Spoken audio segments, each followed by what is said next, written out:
नमस्कार मैत्रिणींनो, स्टायलिश वुमनमध्ये तुमचे खूप खूप स्वागत आहे. प्रत्येक त्वचेचा रंग हा वेगळा असतो.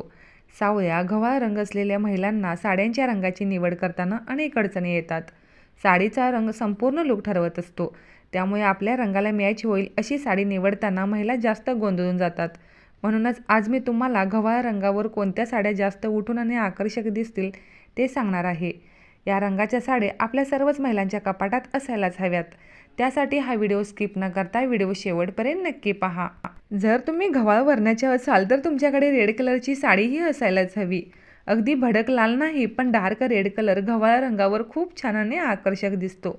या रंगाचे चेहऱ्यावर चांगल्या प्रकारे रिफ्लेक्शन येत असल्याने हा रंग तुम्ही खास प्रसंगी नक्कीच ट्राय करू शकता. गव्हाळ रंगाच्या महिलांना पॅरट ग्रीन कलरची साडी नेसली तर खूपच छान आणि उठून दिसेल. यासोबत तुम्ही पिंक कलरची बॉर्डर किंवा पिंक कलरचं कॉन्ट्रास्ट ब्लाऊज घातलात तरी खूपच सुंदर आणि आकर्षक दिसाल.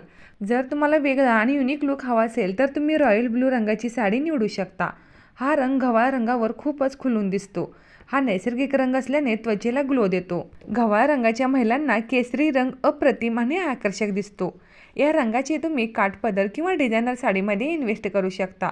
स्टोन वर्क किंवा पार्टीवेअर साडी तुमच्या रंगाला खूपच खुलून आणि आकर्षक दिसते. बर्गंडी रंग हा गव्हाळ स्किन टोन असलेल्या महिलांना रिच, फेस्टिव्ह आणि क्लासी लुक देतो. यामध्ये तुम्ही स्टोन वर्क असलेली नेटेड, डिझायनर किंवा लिनन साडीमध्ये इन्व्हेस्ट करू शकता. हळदीसारखा पिवळा रंग असलेली सिफॉन किंवा जॉर्जेटची फॅन्सी साडी गव्हाळ स्किनवर खूप छान दिसते. या रंगामुळे तुमचा चेहरा उठून दिसण्यासाठी मदत होतो. जर तुम्हाला रात्रीच्या फंक्शनला जायचं असेल तर प्लेन ब्लॅक किंवा गोल्डन कॉम्बिनेशन असलेली ब्लॅक कलर साडी नक्कीच ट्राय करू शकता.